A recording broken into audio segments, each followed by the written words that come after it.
about that? That God actually is everywhere all the time, and he knows exactly where you are. He knows what you're feeling. He knows what you're thinking. He knows what you're going through. He knows which parts of you are not redeemed, which parts of you have not submitted to his will. He knows everything about you. However, you all, Adam and Eve began to hide and isolate themselves. Really, what they're isolating themselves was not from God, but from their purpose, from their design upon this earth. That's what they're isolating themselves, because they were not designed to live in hiding. If you can imagine now, the very first human beings on this earth, Adam and Eve, and if you can imagine now, if you can get in your mind what it is that God had purposed for them on this earth, be fruitful and multiply. They sin, and then they do this.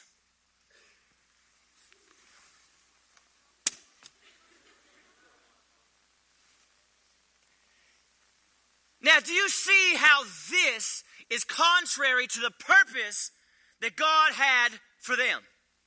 Do you understand what I'm saying? And so when they're hiding, they're really hiding from their purpose in God.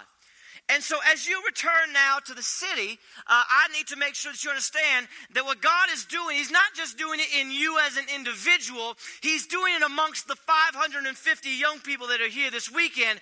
And it is the method and scheme of the devil for y'all to return back to the city and begin to operate and act as though you have no support system, that you yourself actually are not a part of an army, that you yourself are not actually a part of God's strategy, that actually it is just you, and you're scared, and you're nervous, and you want to go hide and be by yourself somewhere, and whatever God has set up here in the mountain that God actually does not intend to do when you get back to the city. And so you're just going to go, and you're going to hide in the corner of your classroom, you're going to hide in your room, you're going to hide somewhere else, and you are not going to step into the thing that God intends to do through this group right here. And so, I just need to lay that out there, because I know that's exactly what the devil wants to do when y'all get back home, okay? And so I just need to make sure that you're clear about that. So when you start having those feelings and those emotions and start feeling like you're lonely and don't have the boldness to say the thing that God has told you to say, to be the one that God's told you to be, to do the thing that God's told you to do, that you step into that, because you know as soon as you start feeling that that's nobody but the enemy, okay? All right? And you don't need to, you really don't need to entertain him at all. All right? He has absolutely no business in your life. He really is only here to steal, to kill, and to destroy, and actually is not working in your best interest, okay? And so I love this second part of 2 Corinthians 5. When I say this is training ground, let me give you an example of that. Last night, I asked you to turn and look at the person who was sitting next to you. You all did, and you laughed, and you giggled, and you exchanged numbers, and all that sort of stuff.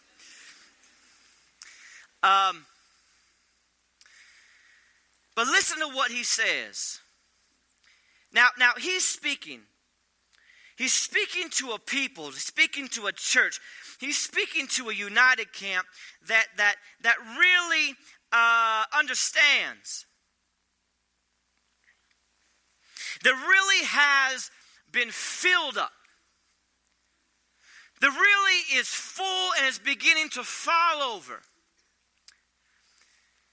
He's speaking to this people, this redeemed group of people who would carry out God's purposes and his mission in this world.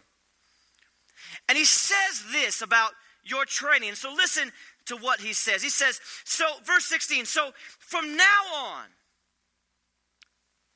because Jesus died for us and rose again, and because when he died, we all died. And when he rose, we all rose. And so the victory that he had and has over death, we have today. And so we who live no longer live for ourselves, but for him who died, for he who died and rose again. It is no longer I that live, but Christ who liveth in me. And so he says to you all and to us together, he says, and this is what I love. I want to appreciate, let me just say a big thank you. I want to say a big thank you to the youth pastors in Hume Lake and all the folks that are responsible for me being here this weekend. Because I'm glad that I'm not coming in from the outside from someplace like St. Louis to come in here and speak to y'all. Because the truth is that when I'm speaking to you, I'm speaking to me too. When I say that God has a mission for us in our city, I'm not saying in your city, I'm saying our city. Because I'm asking you to join me and to join my family and join these folks that I brought up here. And I'm telling you and I'm committing to you that I'm already on the battlefield and I'm with you waiting for you to join me. You hear what I'm saying? And that's a different thing. Now, I'm sure that if someone from St. Louis would have come in here, they would have done a fantastic and marvelous job. But I'm grateful that I can stand here and say, hey, let's do this thing together, okay? And so he says, from now on, we regard no one. Listen to the instruction. From now on, we regard no one from a worldly point of view. Though we once regarded Christ in this way. Remember what I said earlier this morning about Jesus' death on the cross and how his death really in the eyes of so many, he died the death of a failed Messiah, not a victorious one, a failed Messiah. And so they had to kind of reconcile and kind of sort through their feelings about that and say, man, I thought for sure Jesus was the Messiah. I mean, he's performing miracles and doing all kinds of, he spoke with the authority of God. And then he died on Rome's cross, and I don't get that. And some folks looked at him, especially those in the Roman government, they looked, and Pharisees, I should say that, and even the church themselves looked at him, and they said, you know, he's really a threat to us. And so they looked at the Messiah. Hear what I'm saying. They looked at the Son of God as a threat to their very existence.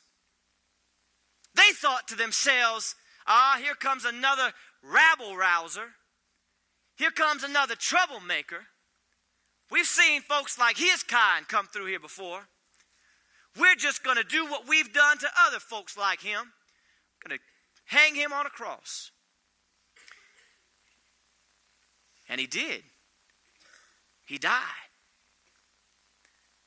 Now, Paul says we once looked at Christ through kind of a worldly point of view. But then when he rose from the grave on Sunday morning, everything that they had even intimated or thought about the possibility that he really could be the Messiah, that he really could be God incarnate, that he really could be Emmanuel, God with us, that he really could be and was the Messiah, they affirmed on Sunday morning, they knew beyond a shadow of a doubt this was nobody but the Son of God. I mean, this wasn't no would-be jackleg wannabe Messiah. This was Jesus. I know that now. And so Paul says, when he got up from the grave, we changed all of our thinking about Jesus. And so in the same way, tonight, what I want you to do, in just a moment, is I'm going to ask you to turn, and I want you to look at the person next to you. Don't do it yet. I know you're getting anxious and you really want to look at them. But listen, when I have you look at the person next to you tonight, I want you now to look at them through a different set of eyes. Listen, Jesus often said, they who have ears, let them hear. And they who have eyes, let them. He often would say, you know, there are people who have eyes, but they do not see. And they have ears, but they can't hear. Tonight, I want you to begin to open your eyes. And I want you now to imagine, if you will, for just a moment, I want you to look at the person next to you. But when you look at them, I don't want you to look at them like you looked at them last night. I want you to look at them now and begin to see who God sees when he sees them. You hear what I'm saying? And so there is a way in which God looks at each and every one of you. There is something inside of you that God sees. And when you look at them, I want you to look at them as you believe that God sees them. All right, y'all ready? All right. 1, 2, 3.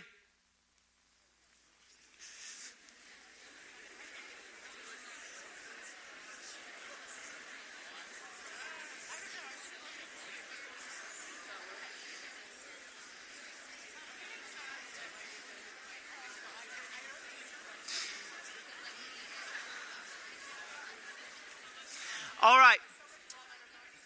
Now I want you to look. Now I want you to look at the person on the other side of you again with the eyes of God. What do you see? Just look at him. What do you see?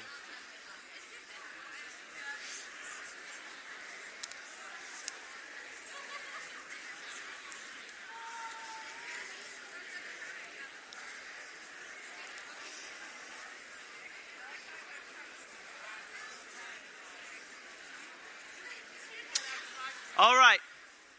Now, what I want is I want to begin to hear. I want to begin to hear from you all. I want to begin to hear what some of the things are that you saw in the people who are sitting next to you. What do you think God sees when he looks at the person who's sitting next to you? What did you see? Now, there are a lot of y'all, so this is really the time for all the extroverts to kind of stand up.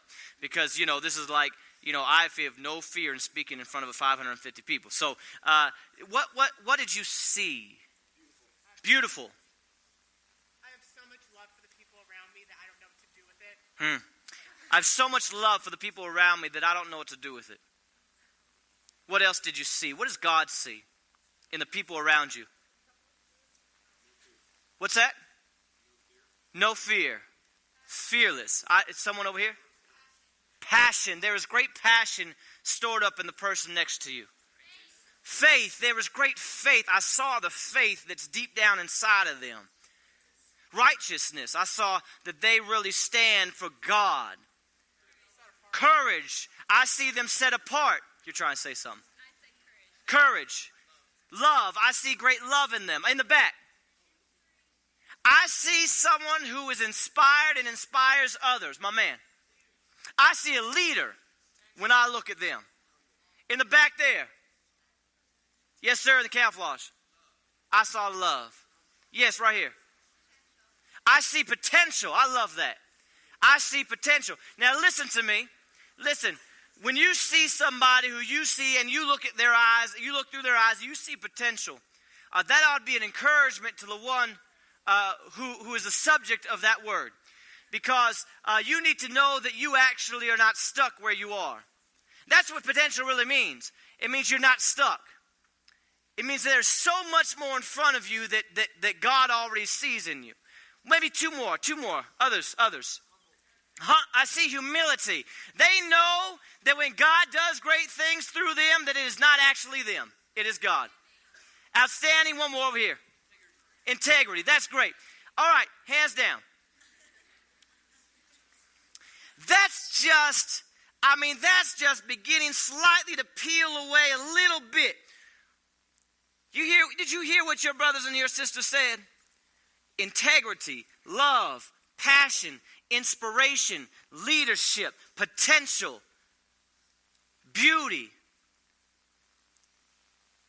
That's just starting to peel at all that is stored up in this room tonight. Now, can you imagine God unleashing the beauty and power and inspiration and love and integrity and righteousness and potential that is all up in this room throughout our city and our community and your campuses? Can you imagine the effect